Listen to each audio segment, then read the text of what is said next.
एक तो ये मालूम होगी बात, इधर देखिए कि इजराइल और फिलिस्तीन, अरे बोलो, इजराइल और फिलिस्तीन की जंग कितने दिन चली? लगभग, अरे जोर से बोलो, लगभग 2 साल। कितने साल? अच्छा ये बताइए, इजराइल और फिलिस्तीन की जंग 2 साल चली। अरब में 57 मुस्लिम कंट्रीज हैं। कितने हैं? 57 कंट्रीज मुस्लिम अरब के अंदर है। अरे बोलो, है कि नहीं? पूरा गाजा बर्बाद हो गया, पूरा बोलो फिलिस्तीन बर्बाद हो गया, मकान तहस नहस कर दिया। अरे बोलो, हजारों औरतें बेवा हो गई, हजारों बच्चे यतीम हो गए। अरे बोलो, खानदान का खानदान मिट गया। लेकिन ये 57 अरब कंट्री के बादशाह अपने हाथों में चूड़ी पहन कर क्यों बैठे थे? इन्होंने इजराइल के खिलाफ अपनी आवाज क्यों नहीं उठाई? अगर ये उठाते, एक साथ हो जाते, तो ये फिलिस्तीन बर्बाद नहीं होता। लेकिन आखिर क्या वजह है कि ये लोग अपने हाथों में चूड़ी पहनकर तमाशा देखते रहे? अरे बोलो, और बेचारे फिलिस्तीनियों का साथ नहीं दिया। अरे बोलो, मिस्टर ट्रंप पहुंचे। अरे बोलो, मिस्टर ट्रंप राष्ट्रपति अमेरिका के पहुंचे तो बोलो सऊदिया के बादशाह ने 300 करोड़ का, कितने करोड़ का? 300 करोड़ का बोलो प्लेन गिफ्ट दिया। लेकिन गाजा वालों के लिए 1 ट्रक चावल तक नहीं भेजा। गाजा वालों के लिए, जोर से बोलो, 1 ट्रक आलू और आटा तक नहीं भेजा। बोलो, ये अरब के बादशाह हाथों में चूड़ी पहनकर तमाशा क्यों देखते रहे? आखिर इजराइल बोलो जुल्म ढाता रहा, लेकिन फिलिस्तीनियों का इन लोगों ने साथ नहीं दिया। आखिर वजह क्या है? ये सब मेरे नबी ने 1400 बरस पहले आगाह कर दिया है। एक बात। दूसरी बात कि मुसलमान 73 फिरकों में क्यों बटेंगे? जोर से बोलो, मुसलमान 73 फिरकों में क्यों बटेंगे? वजह क्या होगी कि मुसलमान 73 टुकड़ों में बट जाएंगे, 73 फिरकों में? और यह भी आपको पता चलेगा कि 73 में 72 जहन्नमी होंगे। जल्दी बोलो, 72 जहन्नमी और 1 जन्नती होंगे। आखिर वजह क्या होगी? इसी हदीस से ये तीनों बातें आपको समझ में आ जाएगी। अगर सुनना चाहते हैं तो कसम खुदा ध्यान लगाइए। गुलाम रब्बानी हो सकता है कि फिर कहीं 20 साल के बाद आए। अरे बोलो, आया हूं 15 साल के बाद। आजकल लोग हर साल में कैसेट बदलते हैं। अरे बोलो, लोगों का मिजाज हो गया कैसेट बदलो, लेकिन ये नहीं देखते कि कैसेट में जो बात कही जा रही है वो काम के लायक है कि नाम के लायक है? अरे जोर से बोलो, कैसेट में जो बात की जा रही है काम के लायक है कि नाम के लायक है? इधर देखो, कैसेट सुनो, मौलाना को बुलाओ। गुलाम रब्बानी के लिए पूरा मुल्क, कश्मीर से कन्याकुमारी तक मेरी लाइफ बहुत बिजी है। आपको मालूम है, 30 सालों से पूरे भारत में तकरीर करता हूं, आपको खुद पता है। लेकिन इधर देखिए, आप उसी आलिम को बुलाओ जिसकी साफ सुथरी, अरे बोलो, नाम के लायक बात ना हो, काम के लायक बात हो। काम के लायक समाज, बोलो हमारे भाइयों में एक सुधार आए। मैं जो हदीस सुनाने जा रहा हूं, कलेजा दहल जाएगा, कलेजा। नबी ने 1400 बरस पहले हर चीज से आपको आगाह किया, लेकिन आप अनसुनी कर रहे हो, तो ये गलती आपकी है। आपको उलमा बताते हैं लेकिन भूल जाते हो। गाना तो याद कर लेते हो लेकिन हदीस को भूल जाते हो। आज याद रखो। बच्चे को बैठाओ, जल्दी बैठो बेटा, जल्दी बैठो। इजाजत है तो मैं हदीस सुनाऊं। सारा मजमा हाथ उठाकर बोलो सुभान अल्लाह। और जोर से बोल दो सुभान अल्लाह, और जोर से बोलो सुभान अल्लाह। माशाअल्लाह। गौर से सुनो, मिशकात शरीफ, जोर से बोलो मिशकात शरीफ, जिल्दे अव्वल, किताबुल ईमान, सफ़ा नंबर 30 पर यह हदीस मौजूद है। पेज नंबर 30 पर यह हदीस मौजूद है। बड़ी मशहूर हदीस। आधी आपको याद है, आधी हदीस आपने सुनी है, मगर पूरी हदीस नहीं सुनी। आज मैं पूरी सुनाने जा रहा हूं। बड़ी मशहूर हदीस है। फिर से सुनिए, मिशकात शरीफ जिल्द number 1 page number 30 page number 30 पर यह हदीस मौजूद है। अन अब्दुल्लाह इब्न उमर रदियल्लाहु तआला अन्हु क़ाल क़ाल रसूलुल्लाह सल्लल्लाहु तआला अलैहि वसल्लम ला यअतियन्ना अला उम्मती कमा अता अला बनी इसराइल हज़वन नाल बिन नाल इनकान मिनहुम मन अता उम्महु अलानिया लकान फी उम्मती मन यसनउ ज़ालिक व इन बनी इसराइल तफर्रकत अला सनतैन व सबीन मिल्ला व तफ्तरिकु उम्मती अला सलासिन व सबीन मिल्ला कुल्लुहुम फिन्नार इल्ला मिल्लतन वाहिदा कालू मन हिया या रसूल अल्लाह फ़क़ाल मा अना अलैहि व असहाबी। जोर से बोल दो सुभान अल्लाह। बड़ी शानदार हदीस। जल्दी बैठिए बेटा, बैठो जल्दी बैठो। जब मजमे में कोई उठता है तो लोगों का ध्यान भटकता है। क्या होता है? मैं गिरा रहा हूं पसीना, अरे बोलो, और आप चाय पीना चाह रहे हैं, ये तो मजाक है। अरे बोलो, तो थोड़ा बर्दाश्त कर लो ना भाई, बर्दाश्त करो। चाय तो आपको घर पे भी मिलेगी, बीवी सुबह में अच्छी चाय पिलाएगी। अरे बोलो, लेकिन गुलाम रब्बानी आपको हर जगह नहीं मिलेंगे। 15 बरस के बाद आपके मोहल्ले में आया हूं। अब आप सोचिए, तो जरा हर आदमी की जिंदगी है, आप भी हमको भूल जाते हैं, मैं भी जिंदगी में भाग दौड़ में लगा रहता हूं। इजाजत है तो मुझे मैंने हदीस सुना दी, मतलब सुनिए, कसम कलेजा दहल जाएगा, मतलब सुन लीजिए। 3 बातें मालूम होंगी, 3 बातें बिल्कुल ध्यान से सुनिए।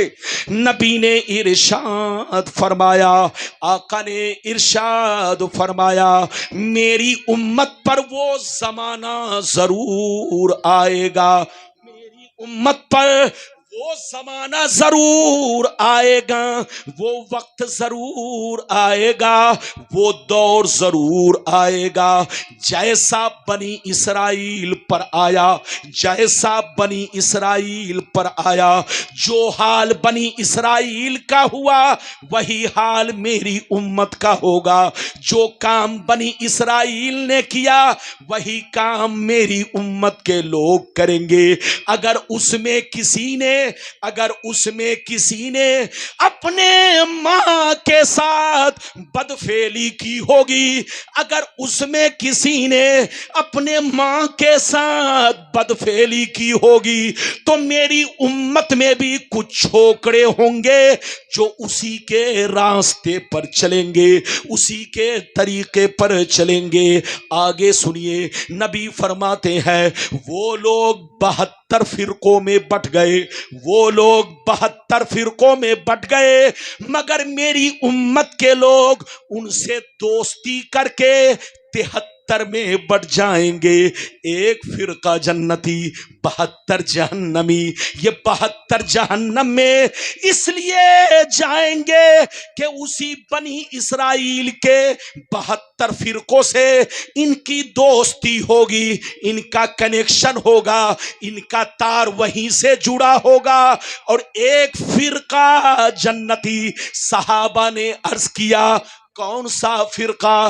तो नबी ने इरशाद फरमाया, वो फिरका जन्नती है कि लाख आंधियां चले, लाख तूफान आए, लाख जमाना करवट बदले, लाख जमाना रंग बदले, मगर एक फिरका हमेशा मेरे रास्ते पर, सहाबी के रास्ते पर कायम रहेगा। हाथ उठाकर बोलो सुभान अल्लाह। हाथ नीचे करो। ये हदीस इधर देखिए, अगर कोई गलत साबित करे तो 5 लाख नहीं 10 लाख का इनाम। मैं जो कुछ बयान करता हूं देखकर बयान करता हूं, किस्सा कहानी नहीं। जैसी हदीस बोलो वही हदीस मैं आप तक पहुंचाता हूं। नबी ने क्या फरमाया, जल्दी बताइए। नबी ने फरमाया कि मेरी उम्मत पर वो जमाना जरूर आएगा जैसा बनी इसराइल पर आया। जैसा, जोर से बोलो, जैसा जैसा बनी इसराइल पर आया। हमारे भोला भाई की तबीयत सही नहीं थी लेकिन फिर भी आ गए। अगर आप जाना चाहते हैं तो इजाजत, आप जाइए। और अगर बर्दाश्त कर सकते हैं तो हो सकता है अल्लाह इस जलसे की बरकत से आपको तंदुरुस्ती दे, शिफा दे। बिल्कुल आप मेरी तरफ देखें, नबी ने क्या कहा, जल्दी बोलो। नबी ने फरमाया कि मेरी उम्मत पर वो जमाना जरूर आएगा जैसा, अरे जोर से बोलो, जैसा, ए बच्चा, ए इधर देखो, नबी ने क्या फरमाया कि मेरी उम्मत पर वो जमाना जरूर आएगा जैसा बनी इसराइल पर आया। बनी इसराइल कौन है? अरे बोलो, बनी इसराइल कौन है? जितने ईसाई हैं सब बनी इसराइल है, जितने यहूदी हैं सब बनी इसराइल है। अरे जोर से बोलो, जितने ईसाई हैं सब बनी इसराइल, और जितने यहूदी हैं, जोर से बोलो, सब बनी इसराइल। नबी ने क्या कहा कि मेरी उम्मत पर वो जमाना जरूर आएगा जैसा बनी इसराइल पर आया। जो हाल उनका हुआ वही हाल मेरी उम्मत का होगा। जो काम उन लोगों ने किया वही काम मेरी उम्मत के लोग करेंगे। अगर उसने अपने मां के साथ बेहयाई के साथ बदफेली की होगी तो मेरी उम्मत में भी कुछ कमीने छोकरे होंगे जो उसी के रास्ते पर चलेंगे। नबी फरमाते हैं कि वो लोग तो 72 फिरकों में बट गए, लेकिन मेरी उम्मत उनसे दोस्ती करके 73 में बटेगी। एक जन्नती 72 जहन्नमी। ये 72 जहन्नम में इसलिए जाएंगे कि नाम तो मुसलमान का होगा, अब्दुल्ला होगा, सलमान होगा, मोहम्मद होगा, लेकिन अंदर से सब यहूदी होंगे। दिल दिमाग यहूदी, कैरेक्टर यहूदी, चाल चलन यहूदी, बस नाम के मुस्लिम होंगे लेकिन दिल भी यहूदी की तरह, दिमाग भी यहूदी की तरह, कैरेक्टर भी यहूदी की तरह। जैसा नबी ने कहा वैसा हो रहा है। बोलो, हो रहा है कि नहीं? अब आप मैं, जो बच्चे सऊदिया रहते, जो बच्चे कतर रहते, जो बच्चे दुबई रहते हैं, अरब में रहते हैं, उनसे पूछिए अरब का माहौल क्या है। इधर देखिए, अरब में जब तक तुर्कियों की हुकूमत थी, अरब में आज से लगभग 225 साल पहले, कितने साल पहले, जोर से बोलो, 225 साल पहले, जब तक अरब में बोलो तुर्कियों की हुकूमत थी, वहां का माहौल, जोर से बोलो, बिल्कुल सही था। वहां के मुसलमानों को लोग देखते तो सबक हासिल करते, इबरत हासिल करते, कहते हां इसका नाम मुसलमान है। बोलो, जब तक तुर्कियों की हुकूमत थी। लेकिन कसम खुदा, जैसे तुर्कियों की हुकूमत खत्म हुई और मोहम्मद बिन अब्दुल वहाब नजदी और आले सऊद, इन दोनों ने मिलकर के तुर्कियों को भगाया और अपनी हुकूमत बनाई। इधर देखिए, बड़ा लंबा वाकया है, बड़ी लंबी दास्तान है, सालों साल जंग चली। अरे जोर से बोलो, सालों साल जंग चली, तुर्कियों को इस्तीफा देना पड़ा, कुर्सी छोड़ना पड़ा। जब मोहम्मद बिन अब्दुल वहाब नजदी कुर्सी पर बैठा तो पूरे मुल्क का बोलो सिस्टम उसने चेंज कर दिया। इधर देखिए, जिन लोगों पर पाबंदियां थी उनके लिए दरवाजा खोल दिया, और जब दरवाजा खोल दिया तो अब लोग अरब के अंदर आकर बोलो आहिस्ता आहिस्ता बसने लगे। आपने सुना होगा, अरे बोलो, ये जितने भी बोलो इजराइल में यहूदी हैं, इनको हिटलर ने मार मार करके भगाया था, इनको कहीं जगह नहीं मिली, किसी मुल्क ने इसको पनाह नहीं दिया, लेकिन फिलिस्तीन के मुसलमानों ने रहम खा करके अपनी जमीन पर इनको बोलो पांव रखने की जगह दी। पहले तो पांव रखने की जगह दी, लेकिन यहूदियों की आदत है कि ये कहीं भी घुसते हैं तो पहले खड़े होने की जगह बनाते हैं, फिर बैठने की जगह, फिर सोने की जगह, फिर मकान बनाते हैं, फिर अपना मुल्क तैयार कर लेते हैं। इन लोगों ने 1945 में एक नया मुल्क इजराइल के नाम से इन लोगों ने कायम किया, और जानते, कायम करने के बाद अरब वालों से इस तरह घुल मिल गए, दोस्ती का हाथ बढ़ाने लगे कि कसम खुदा सारे अरब के बादशाहों को अपने जाल में फंसा लिया। अरे जोर से बोलो, अपने जाल में फंसाया। और जाल में कैसे फंसाया? 2 चीजों से।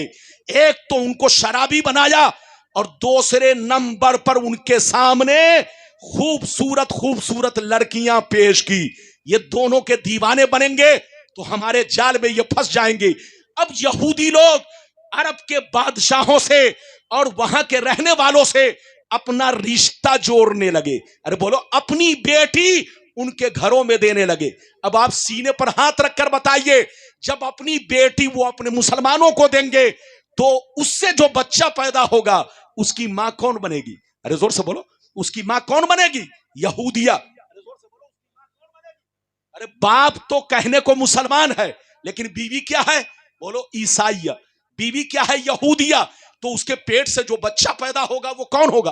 अरे जोर से बोलो, बच्चा जब पैदा होगा तो उसकी मां कौन बनेगी? यहूदिया। अरे बोलो, उसकी नानी कौन बनेगी? यहूदिया। उसका बोलो नाना कौन बनेगा? यहूदी। अरे बोलो, उसका मामू कौन बनेगा? यहूदी। तो आप समझ लो, आज फिलिस्तीन की जंग को 2 साल हो गए, तब जाकर के सीज फायर हुआ। अरे बोलो, तब जाकर के सीज फायर हुआ। इस पर भी भरोसा नहीं है, हो सकता है फिर जंग शुरू हो जाए। इधर देखिए, 2 साल तक जंग चलती रही, लेकिन लोगों ने साथ क्यों नहीं दिया? साथ इसलिए नहीं दिया कि यहूदियों ने इनको रिश्ते के जाल में इस तरह फंसा रखा है, इस तरह फंसा रखा है कि किसी का बाप यहूदी है, किसी का नाना यहूदी है, किसी का दादा यहूदी है, अरे बोलो किसी का मामू यहूदी है। तो अब जंग करे तो किससे करे? साथ दे तो किसका साथ दे? इधर नाना खड़ा है, उधर दादा खड़ा है, इधर मामू खड़ा है, उधर चचा खड़ा है, इधर दादी का चेहरा है, उधर नानी का चेहरा है।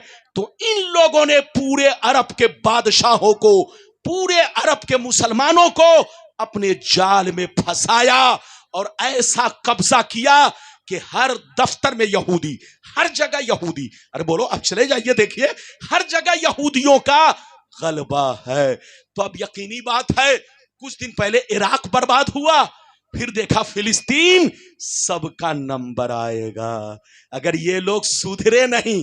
अरे जोर से बोलो, अगर अपने आप को सुधारे नहीं, इनके जाल में फंसे रहे, तो सबका नंबर आएगा। इसलिए याद रखो, वही बर्बाद होगा जो नबी के रास्ता को छोड़ेगा, वही बर्बाद होगा जो कुरान का तरीका छोड़ेगा, वही बर्बाद होगा जो इस्लाम से दूर होगा। इस्लाम अमन शांति का पैगाम देता है, इस्लाम सच्चाई का दर्श देता है, इस्लाम आतंकवाद पैदा नहीं करता, बल्कि बड़े बड़े आतंकवादियों को इस्लाम खत्म करता है। अबू जहल से बड़ा आतंकवादी कौन था? बोलो, पैगंबर ने उस आतंकवादी को इस रुए जमीन से खत्म किया। आप सुनते हैं जिहाद, लोग जिहाद का मतलब गलत समझते हैं। जिहाद का मतलब कत्ल नहीं है, जिहाद का मतलब बर्बाद करना नहीं है, जिहाद का मतलब माल लूटना नहीं है। जिहाद का मतलब यह है, इधर देखिए, जिहाद का मतलब है अपना हक मांगना, लोगों को इंसाफ दिलाना, जुल्म को खत्म करना, अदलो इंसाफ कायम रखना और इस रुए जमीन पर अमनो शांति बहाल करना। अरे जोर से बोलो, अमनो शांति बहाल करना। बोलो, गुंडे, बदमाश, चोर, आतंकवादी को खत्म करना, अमनो शांति बहाल करने का नाम इस्लाम है। तो इस्लाम को बदनाम आप खुद करते हो। वो काम मत करो कि जिससे दुनिया हमारे मजहब पर उंगली उठाए।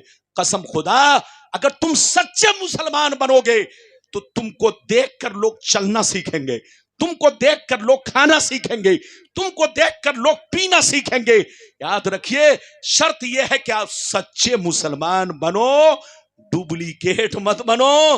नबी के रास्ते पर चलो, नबी के फरमान पर चलो, कुरान और हदीस को मजबूती से पकड़ो। और चलते चलते एक बात और कह दूं, वो वर्ड, वो जुमला आप कभी इस्तेमाल मत करो जो फितने का बाइस हो। किसका बाइस हो? जोर से बोलो, फितने का बाइस हो। अल्लाह आपको सलामत रखे, अल्लाह आपको आबाद रखे, जलसे को कबूल फरमाए, मेरा आना सबका आना, जोर से बोलो, कबूल फरमाए। लेकिन लगता है, इधर देखिए, कुछ चीजें बच गई। फिर कभी आऊंगा तो इंशाअल्लाह जो बचा खुचा मामला है वो बयान करूंगा। वक्त ज्यादा हो गया, आप भी थक गए, मैं भी थक गया। कहां जा रहे हैं? आप भी थक गए, मैं भी थक गया, इसलिए अब तकरीर खत्म करता हूं इन्हीं जुमलों के साथ, जहां रहिए मुसलमान बनकर रहिए। अरे जोर से बोलो, जहां रहिए मुसलमान। अल्लाह बोल रहे आधा घंटा, लोग थक गए, जबरदस्ती नहीं, जबरदस्ती तकरीर नहीं, मैं भी थक गया। ये देख रहे हैं जुब्बा ऐसे भीग रहा है जैसे लग रहा है पंजाब में बारिश हो रही है। अरे जोर से बोलो, जैसे लग रहा है पंजाब में बारिश हो रही है, रुकने का नाम नहीं। तो तकरीर करना कोई आसान नहीं है, पूरे बदन की नसें हिट हो जाती है। और अगर माइक सामने बुलडोजर बन के आए तो टकराना भी उससे सबके बस की बात नहीं है। कभी कभी इधर देखिए, माइक वाला जब उल्टा पलटी सेटिंग करता है तो ये माइक बुलडोजर बन जाता है। इसको सबका सीना नहीं झेल पाता, उसी का सीना झेल पाता है जिसको बर्दाश्त करने की क्षमता है, बर्दाश्त करने की ताकत है। जो इंशाल्लाह फिर कभी आऊंगा, जो हदीसें रह गई इधर देखिए, बात उतनी ही कीजिए जितना लोग बर्दाश्त कर सके। अरे बोलो, हाँ, तो जहां रहिए अच्छी जिंदगी गुजारिए, मस्जिद को भी आबाद रखिए, घर को भी आबाद रखिए, दिल को भी आबाद रखिए। ये 3 पॉइंट है। इधर देखिए, मस्जिद भी आबाद, घर भी आबाद, दिल भी आबाद। मस्जिद आबाद होती है इबादत से, किससे? और घर आबाद रहता है कुरान की, और दिल आबाद रहता है अल्लाह रसूल की मोहब्बत से। तो जहां रहिए मोहब्बत भी कीजिए, इबादत भी कीजिए, और सुबह सुबह उठकर कुरान की तिलावत भी कीजिए। अल्लाह आपको सलामत रखे, आबाद रखे, जलसे को कबूल फरमाए, मेरा आना, आपका आना, सबका आना कबूल फरमाए। और अगर मेरे बयान में कहीं से लग्जिश हुई हो, कहीं से जोश में गलत वर्ड निकल गए हो, तो आप लोग नाराज नहीं होंगे। अरे बोलो, माफ कर देंगे। कोई गलत वर्ड निकला हो तो माफ कर देंगे। कभी कभी जोश में, अरे बोलो, आदमी के जबान से कुछ ऐसे जुमले निकल जाते हैं, ऐसे वर्ड निकल जाते हैं जिससे लोगों को तकलीफ होती है। इधर देखिए, डॉक्टर जब ऑपरेशन करता है तो मरीज को तकलीफ होती है। अरे बोलो, क्या होती है? तकलीफ होती है। लेकिन जब मरीज अच्छा होता है तो कहता है डॉक्टर साहब बहुत अच्छे हैं। अरे बोलो, कहते हैं कि नहीं? तो आलिम भी डॉक्टर है, जोर से बोलो, आलिम भी डॉक्टर है, दुनिया का डॉक्टर। इधर देखिए, जिस्म का ऑपरेशन करता है, लेकिन आपका आलिम आपके अंदर जो गड़बड़ी पैदा होती है उसका ऑपरेशन करके इलाज करता है। तो अगर जबान से कोई ऐसे जुमले निकल जाए जो आपको तकलीफ पहुंचाए तो मुझे माफ कीजिएगा, आपको नाराज नहीं होना है।